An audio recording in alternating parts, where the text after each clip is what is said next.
Is Dharmendra Kumar and welcome to the Raghuvansh government school online classes. Dear students, हम लोग पढ़ रहे थे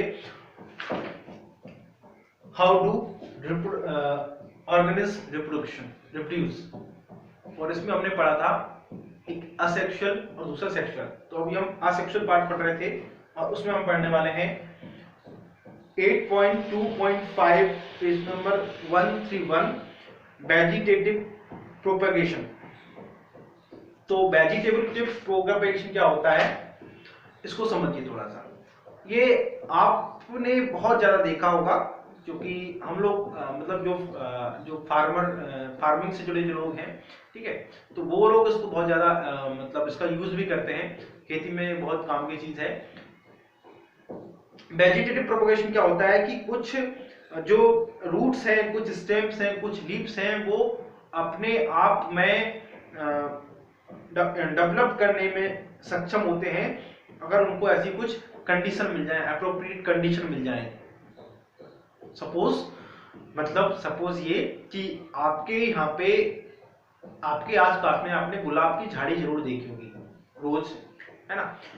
तो जो रोज का जो पौधा है, जो झाड़ी है, उसको हम पौधे बोलेंगे, तो उसको अगर आप झाड़ी में से अगर आप काट दो बीच में से, ठीक है, और वो एक जो स्टेम है उसका अच्छा मोटा स्टेम लेके और आप उसको अच्छी दूसरी जगह पे लगा दो कहीं पे, है ना, तो उसमें क्या होता है कि वो आप उसको अच्छे से पानी दोगे, अच्छे से मतलब धूप वूप नहीं लगने दोगे ज्यादा, तो वो उसमें वापस से नई लीफ निकल जाती है, नई जड़ें निकल जाती हैं, ठीक है। तो ये पॉसिबल है, मतलब एक पेड़ से हमने बिना उसके बीज के नया पौधा बना दिया, है ना। तो ये इसको हम क्या बोलते हैं, वेजिटेटिव प्रोपागेशन बोलते हैं। अब इसका फायदा क्या है वेजिटेटिव प्रोपेगेशन का? अब इसका फायदा ये है कि आप कभी नर्सरीज में जरूर गए होंगे, जहाँ पे नर्सरीज मतलब जहाँ पे आपको पौधे मिलते हैं, बहुत सारे अच्छे अच्छे पौधे, आम के, संतरे के, अनार के, नींबू के, बहुत सारे पौधे मिलते हैं, गुलाब के, नए नए किस्म के, ठीक है। तो उसमें क्या होता है, जब आप नर्सरी में जाते हो तो नर्सरी में आपको गमले मिलते हैं, अब उन गमले में छोटे छोटे पौधे लगे होते हैं, है ना। वो 2 फीट के 4 फीट के हो सकते हैं, और उन 2-4 फीट के उसमें भी कई फूल लगे होते हैं, कहीं कुछ लगा होता है, सभी जगह नहीं होता है, लेकिन कुछ में होता है। अब इतने बड़े संतरे के पौधे में नींबू के, उसमें नींबू लगे हैं, छोटा सा पौधा है नींबू का, पिद्दू सा, और उसमें नींबू लगे हैं, ये कैसे हो सकता है?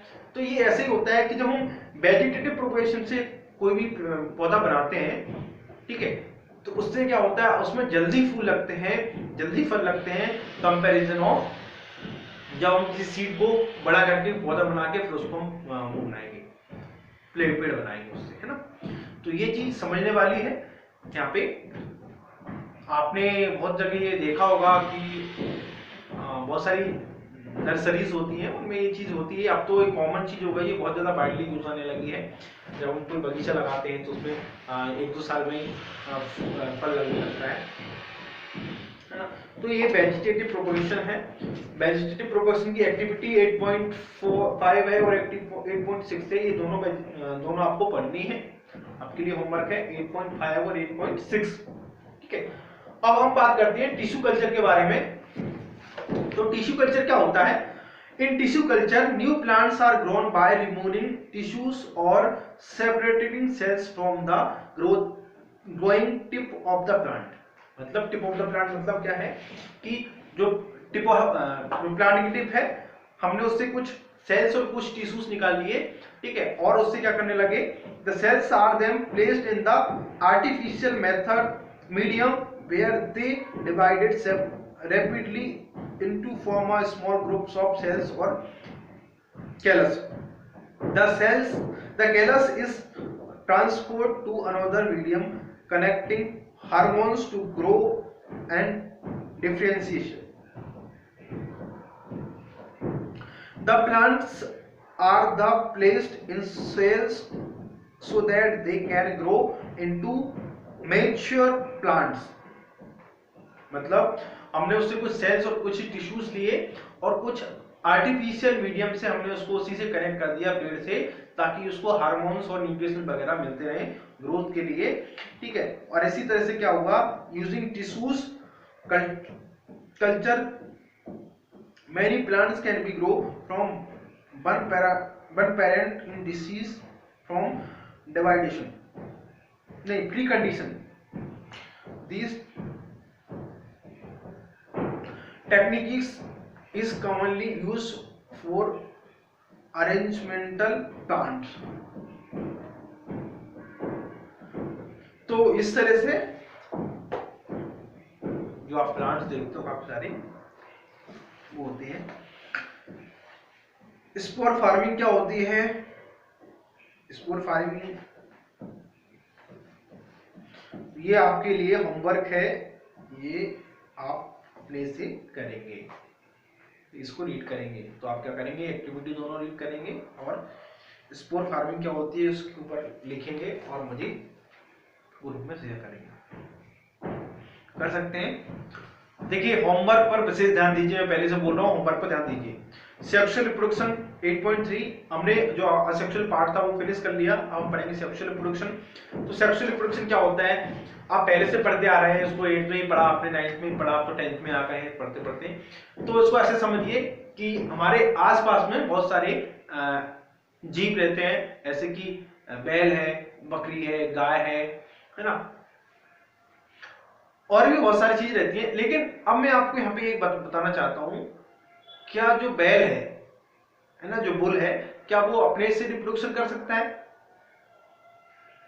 क्या वो अपने से बछड़ा पैदा कर सकता है?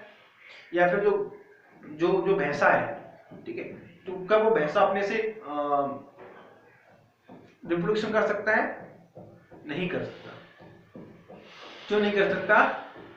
उसको रिप्रोडक्शन करने के लिए एक और फीमेल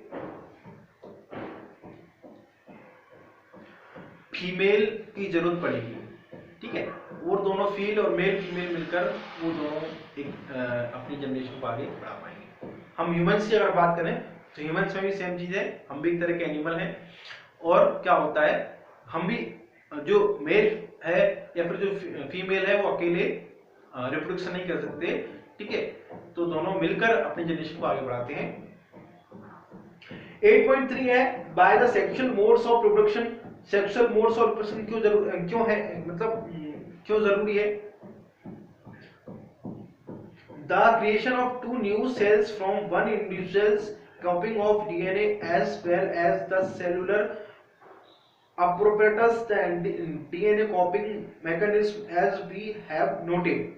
हमने क्या नोटिस किया कि डीएनए में क्या होता है, कॉपिंग मैकेनिज्म होता है, ठीक है, वो हमारे पेरेंट्स से हम में आया और हमसे हमारे बच्चों में जाएगा।